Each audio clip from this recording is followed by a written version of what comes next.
We are Steve and Jill.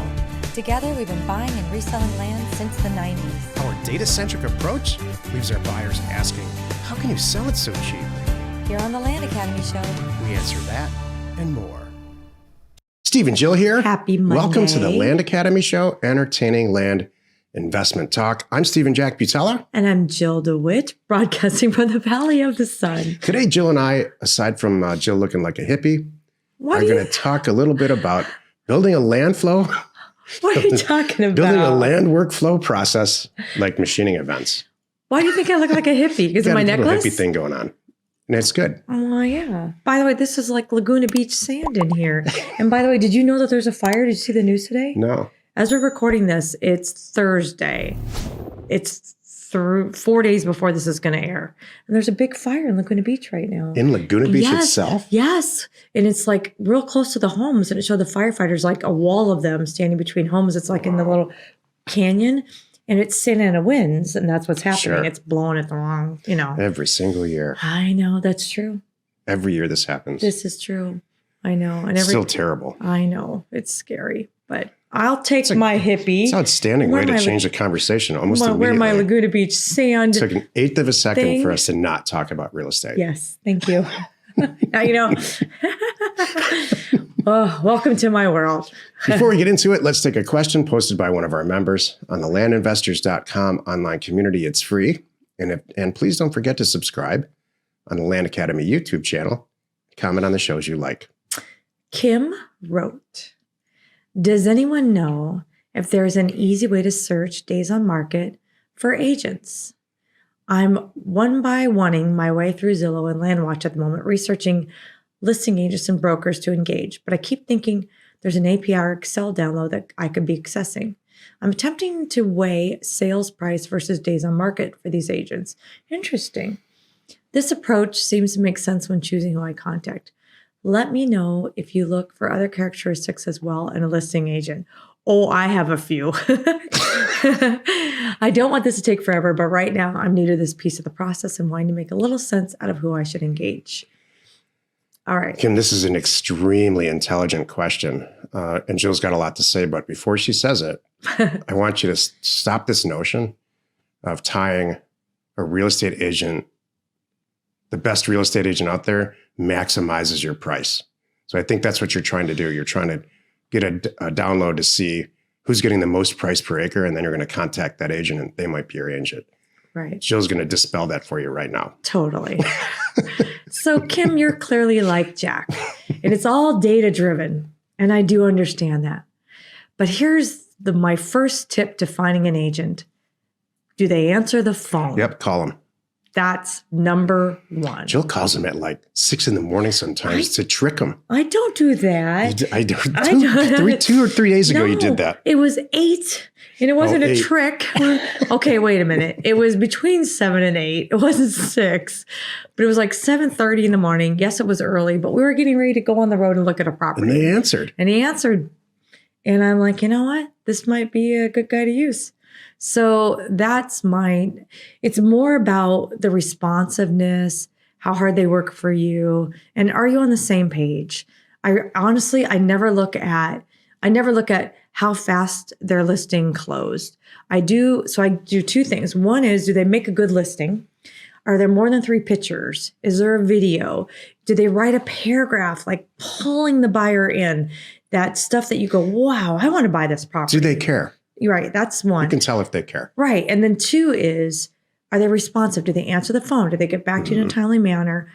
And are you guys on the same page? Yep. If you're arguing about sales price, it's not the right guy. So, or girl. It's, you know what I mean?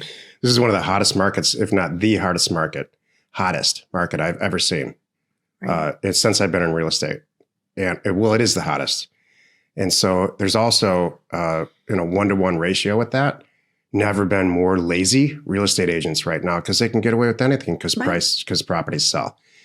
Your job in this is to buy really good property very, very inexpensively and to dictate to the real estate agent how much you're going to sell it for. They might have an opinion, but in the end, you're going to decide. Right. They don't have a lot of control over days on market or pricing with us. The Beehive hairdo woman who specializes in mid-range SFRs, might sit down at your coffee table and show you all, give us all this data and say, I really think you should list your house for $358,000. And then she gets in her Cadillac. her 40-year-old Cadillac. Yeah. And 9 times out of 10, that type of client, which is not us in this group at all, Right. is going to say, oh, great, that sounds good. Thanks. Where do I sign? Right. So we're telling real estate agents what to do. Their job is to implement what you tell them to do, from Right. pricing and all that. And if all that happens the way it should, your days on market are going to be less than 30. Right. Ooh, Wow. you had a lot to say. No, I think we did well just now. Oh, good. There's not any arguing. No. There wasn't really any, no, that's not how it works. Right. It's coming. Today's topic, yeah, it's coming. Today's topic, building a land workflow process like machining events. This is the meat of the show. Guess who wrote this title? Gee, I wonder. Jill and I are neck deep in teaching Career Path right now. Career Path is a product that we have for people who just don't want to be regular Land Academy members. This is their career. Mm-hmm. And so we're getting a lot of questions that are in-depth questions about, well, this piece of real estate, let's turn it this way. Let's turn it sideways and look at it. Let's touch it. Let's feel it. Let's make it our own. And to which I say, who cares? It's just a piece of dirt. And you really need to train yourself or retrain yourself to, if you really want to scale in this business and do really financially well, move a lot of dirt through your life. Mm-hmm. You need to kind of think about machining events. So if you talk to any mechanical engineer or anybody who's ever been involved in manufacturing, you'll hear the word machining events forever. Mm-hmm. Because what they try to do, when they make a part, when a manufacturing company makes a part, it goes through machining events. One machining event might snip it or cut off some part of the metal. Another machining event might insert grooves so it can be screwed into something, and on and on and on. So very complex parts have lots of machining events. Very simple parts, like let's say nuts and bolts, have 2 or 3 or 4 machining events. The least amount of machining events, the least expense, and the faster you can kick them out. And that's what we need to be modeling these real estate deals after, not loving on them. Mm-hmm. You need to send out a ton of mail, tons and tons of mail. That's an event. The mail is going to come back. Somebody's going to answer the phone and get them into a CRM. That's an event. Mm-hmm. And so on and so on. As an owner, you're going to decide, yeah, I want to do it, or no, I don't, or the price isn't right. Go back and tell them the price is different. That's an event, and on and on and on. And then shove it to the real estate agent and on to the next deal. There's too much love. Like, maybe we should rezone it. Look what's going on over here. Yes, Joe. Maybe this. Maybe we can deforest it. Oh, yeah. That's a good idea. Maybe we can subdivide it. Yeah. I can clean it up. Heck, I'll go out there myself. Maybe we can put some roads in. Yeah. None maybe, of that. That's all stopping you from being successful. Maybe I should call a forester and see what they would do if they wanted to take the trees off and all of that. You know what? It's just all these things are going to slow you down. Just let me back up. Here's my opinion on this. You have a lot more to say on this than I thought. I do. I'm glad. I think that a lot of these things are going to slow you down, and you should not even consider them until there's a caveat. You have that machine going. And you, after a while, maybe a year or two, you've got a machine, you're making good money, you have a team, it's just like clockwork. You got some free time. Now you might stop. What's so funny? Free time. Yeah. Who has free time? You do. Okay.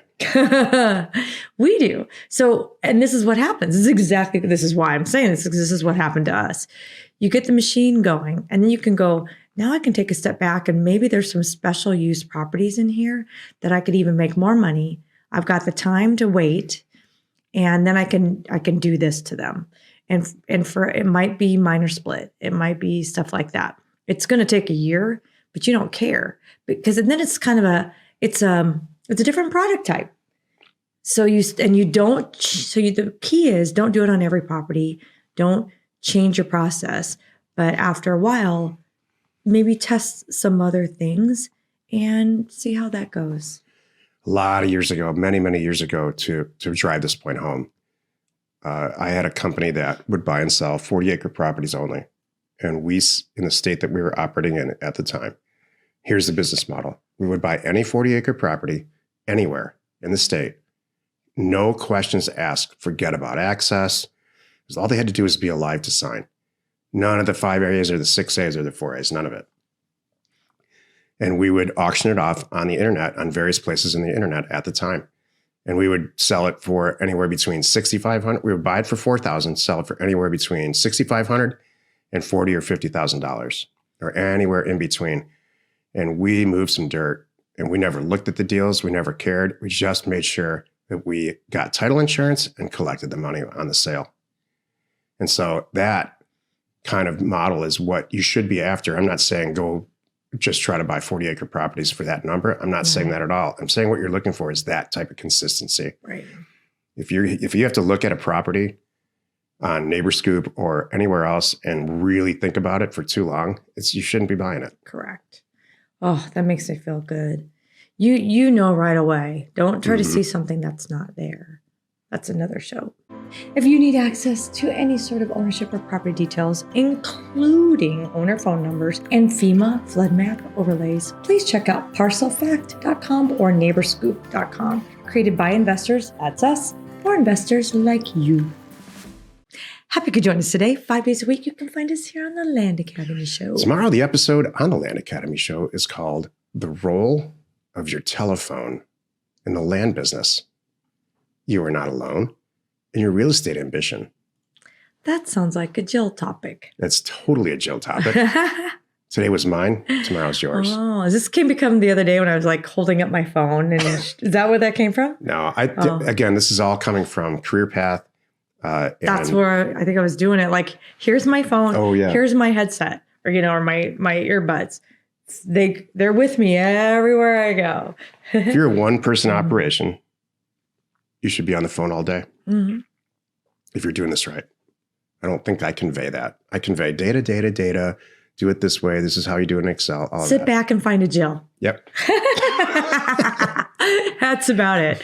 Hey, thanks for tuning in. We hope you find our content valuable, and we really do appreciate your support. Don't forget, if you haven't already, please check out our YouTube channel and hit that subscribe button. There's a lot of good videos there too, by the way. We're Steve and Jill. Information and inspiration to buy undervalued property. We hope you find our content valuable, and we appreciate your support. If you have not already, please check out our channel and hit the subscribe button. And your comments and suggestions help us to create the content you're here for. Hitting the like button helps to support our channel's algorithm and gauge your interest for future shows.